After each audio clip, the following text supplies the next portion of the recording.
1990년대 인터넷 시대가 열리면서 세상은 급격히 변했습니다. 당신이 인터넷에 접속하면 가장 먼저 방문하는 곳이 어디였나요? 많은 사람들의 답은 야후였습니다. 야후는 인터넷의 입구였고 검색 엔진의 제왕이었습니다.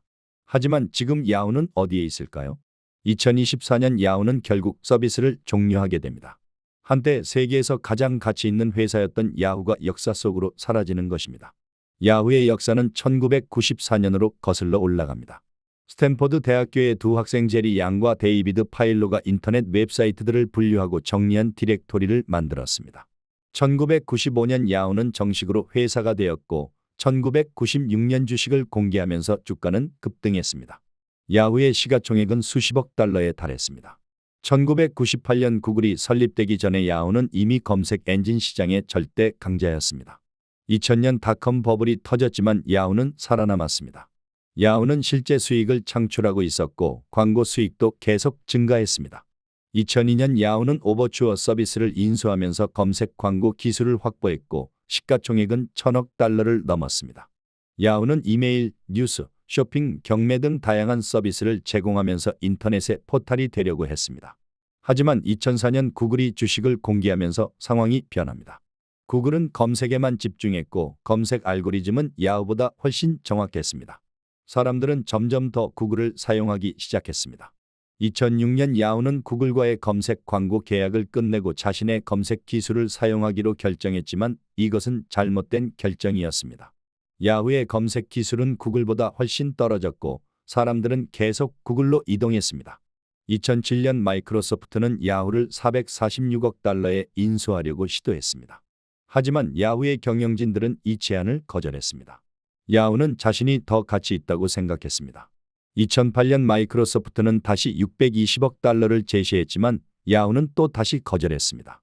이것은 야후의 역사에서 가장 큰 실수였습니다. 2008년 글로벌 금융위기가 터지면서 광고 시장이 축소되었습니다. 야후의 광고 수익도 감소했고 구글의 검색 점유율은 80%를 넘었습니다. 야후의 검색 점유율은 10% 이하로 떨어졌습니다.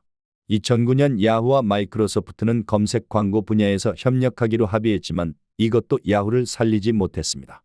2012년 야후는 구글의 초기 직원이었던 마리사 메이어를 새로운 CEO로 영입했습니다. 메이어는 야후의 모바일 전략을 강화했고 여러 모바일 앱을 개발했습니다. 하지만 이미 너무 늦었습니다. 2013년 야후는 알리바바의 지분을 75억 달러에 매각했고 2014년 터블러를 11억 달러에 인수했지만 이것들도 야후의 근본적인 문제를 해결하지 못했습니다. 2015년 야후는 자신의 핵심 사업을 버라이즌에 48억 달러에 매각했습니다. 이것은 야후의 몰락을 의미했습니다.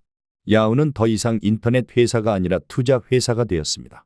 2017년 버라이즌은 야후의 사업을 AOL과 합쳤고 야후라는 브랜드는 사라졌습니다. 2021년 아폴로 글로벌 매니지먼트가 야후를 다시 인수했지만 야후는 더 이상 과거의 영광을 되찾을 수 없었습니다. 2024년 야후는 결국 서비스를 종료하기로 결정했습니다. 야후의 몰락은 여러 가지 원인이 있었습니다. 첫째, 구글의 등장입니다. 구글은 더 정확한 검색 알고리즘을 가지고 있었고 검색에만 집중했습니다. 반면 야후는 포탈이 되려고 했고 모든 분야에서 평범했습니다. 둘째, 경영 판단의 실수입니다. 야후는 2007년과 2008년 마이크로소프트의 인수 제안을 거절했습니다.